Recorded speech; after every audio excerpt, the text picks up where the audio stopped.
Hello to all my divine soul family.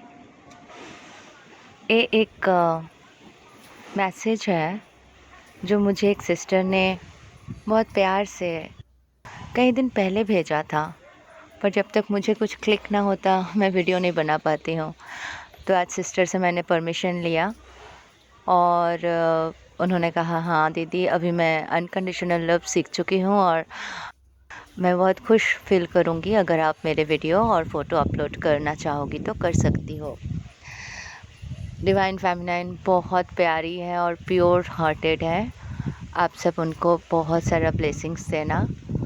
Sister के साथ जो हुआ, सिस्टर ने मुझे कहा वो तुलसी माँ की पूजा करने जा रही थी और एक बटरफ्लाई आके उसको बहुत उसके साथ खेलने लगे, उसके आसपास घूमने लगे, तो उसने सेल्फी ले लिया। और एक दिन, ये सेल्फी का पिक है, और एक दिन गार्डन में सिस्टर को ये दोनों बटरफ्लाइज दिखे। इसका सर एक है और बॉडीज पंखुड़ी अलग है, आप देख सकते हो इसको।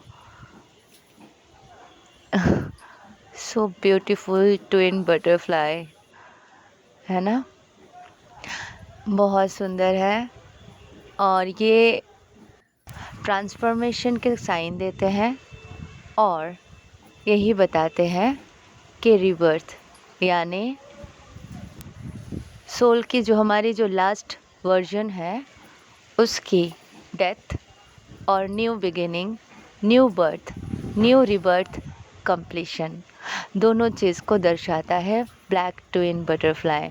साथ में inner DM DF balancing, inner reunion, तो बहुत ही प्योर और ब्यूटीफुल साइन है ये बटरफ्लाई के कि आपके डीएम का भी इनर फेमिनाइन इम्बैलेंस था, वो अब बैलेंसिंग में आ रहा है, वो भी अब टोटल बैलेंसिंग में आ रहा है और आप तो रिवर्स साइकिल से बाहर निकल ही रहे हो।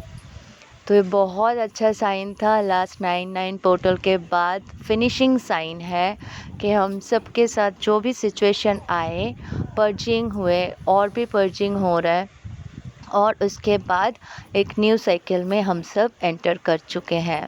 आर्ट्स की शिफ्टिंग हो चुकी है एनर्जी वाइज, और हम सब के लिए भी वो एनर्जी बहुत ही पॉजिटिवली हम सब ने एब्जॉर्ब किया है। एक बहुत बड़ी कॉन्फ्लिक्ट, एक बहुत डिफ़िकल्ट सिचुएशन, कलेक्टिव में एक बहुत ही डिफ़िकल्ट सिचुएशन था जो हमने क्रॉस किया है। We all crossed already. तो ये बहुत ब्यूटीफुल टाइम है, अभी सिर्फ खुश होने का टाइम है, बिकॉज़ हमारे साथ बहुत अच्छी अच्छी सिचुएशन होने वाली है। जैसे आप इनर वर्क कर रहे थे, जो भी पूजा पाठ जैसे रेगुलर रूटीन करते हो वो करते जाओ।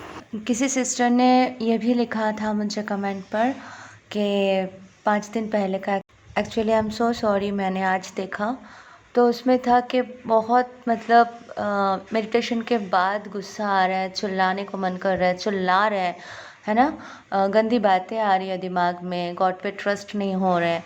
तो जब मैंने लास्ट चैनलिंग किया था, आर्कएंजल माइकल के जो चैनलिंग आए थे, मैंने 9/9 पोर्टल से 1 हफ्ता पहले कर दिया था, तो उसमें मैंने बताया था कि ऐसे सिचुएशन अवश्य आएंगे जिसमें आपको लगेगा ऐसा कोई जर्नी होते ही नहीं है। नंबर 2, गॉड पे बिलीव ना करो, वो सारे सिचुएशंस आएंगे। मतलब जो अदर एंटिटीज़ होते हैं, राइट, ये जन्मों जन्मों से हमारे सोल के अंदर इमर्ज होके हमारे साथ कैरी फॉरवर्ड होते रहते हैं।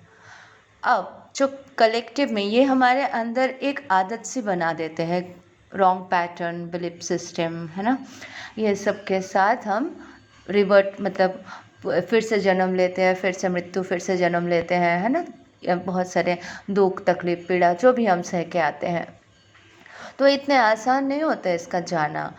आज की धरती के जो सिचुएशन है, इस सिचुएशन में भी आसान नहीं है कि हम मेडिटेशन कर रहे हैं एकदम एक ही साथ में हमारे सब कुछ सही हो जाएंगे। It's not so easy, right, क्योंकि अदर एंटिटीज़ जो हमारे ऊपर हावी होते थे, वो जो हमें लो में ले जाते थे, वो इतना आसानी से कैसे छोड़ते।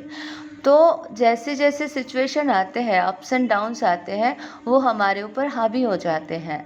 इन दिनों तो ऐसे ऐसे सिचुएशन हुए, छोटे बच्चों के ऊपर अटैक्स हुए, वो बहुत गंदे तरीके से रोने लगे, चिल्लाने लगे। बड़ों के साथ तो होना ही है। तो ये तो सब होते गए हैं। कभी कभी आपको लगेगा कि मतलब आप जब होते हो ना, पूजा कर रहे हो या भगवान को प्रणाम करने जा रहे हो, तो बैक ऑफ द माइंड कुछ गंदी डायलॉग्स, कुछ गंदी वर्ड, कुछ ऐसे सिचुएशन आएंगे जो आप चाहते ही नहीं हो। आप सोचोगे अरे मैंने भगवान जी के सामने ऐसी बातें आ रहे, तो बी केयरफुल। वो आपकी नहीं, वो नेगेटिव एंटिटीज़ की एनर्जी होती है जो आपके ऊपर हावी होने की कोशिश करते हैं। क्योंकि जब आप इनर वर्क करते हो, मेडिटेशन करते हो, गॉड के करीब जाने की कोशिश करते हो, वो आपका पीछा छोड़ने के लिए तैयार नहीं होते हैं, है ना। तो वो कोशिश करते हैं। एक एग्जाम्पल दे दूं, अभी मुझे किसी सिस्टर ने लिखा था, मैं पढ़ भी रही थी कमेंट में, तो वो दृश्य मुझे याद आया। शिशुपाल के माता स्वयं विष्णुदेवा से ही वरदान मांग लिया था कि मेरे पुत्र को अमरत्व प्राप्ति हो, तो वो अमर थे। तो शिशुपाल को पता था कि उसे कोई मार नहीं सकते, वो अमर है। पर नारायण ने यह भी कहा था अगर वो कुछ ऐसे गलती करे तो उसका मृत्यु निश्चित है। तो अब लीलाधर का लीला, तो अमर तो किसी को वरदान दे नहीं सकते, और उसका एक अलग कुछ तोड़ तो रहना ही था ना। तो जो भी नियति ने किया, तो शिशुपाल जैसे जैसे बड़े होने लगे, तो वो श्री कृष्ण के ऊपर जलन था, उनको तकलीफ था, तो श्री कृष्ण को बहुत गाली देते थे। तो श्री कृष्ण भी कुछ नहीं कर सकते थे, वो गिनती करते थे कि जब तक उसका घड़ा नहीं भरेगा, काल चक्र का प्रभाव भी उसके ऊपर काम नहीं करेगा, क्योंकि वरदान है। तो वो गाली देते थे, बहुत गंदे गंदे गंदे गंदे गाली देते थे। तो जब अंत समय आया, काल चक्र ने उसका विनाश कर दिया था। तो ऐसे ही सिचुएशन, मतलब ये शिशुपाल वाली सिचुएशन यही है कि ऐसे एंटिटीज़ हैं जो आज भी सखा कृष्ण को गाली देते होंगे, है ना, जो लोअर डायमेंशंस में होंगे। तो वो जो, तो उनके जो एनर्जीज़ हैं वो भी हमारे ऊपर अटैक कर सकते हैं। तो वो आके हमारे ऊपर अटैक करके हमें डिवाइन से दूर करने की कोशिश करते हैं। तो इसीलिए बहुत केयरफुल रहना है। ये आपकी एनर्जी होते ही नहीं है, आप ऐसे हो ही नहीं, आपके ऊपर हावी होने की कोशिश किया जाता है। इस टाइम पे आपको बस राम नाम करो, राधे कृष्ण करो। आए तो समझ जाओ आपके एनर्जी है नहीं, कलेक्टिव से भी ऐसे एनर्जीज आते हैं, तो इसलिए ऑरा लॉक करके रखो और बहुत केयरफुल रहो। अभी तो बस अच्छा टाइम है, ये सिचुएशन बस क्रॉस्ड हो ही गया है, तो अब कोई टेंशन नहीं है। And be careful and love you all, God bless you all.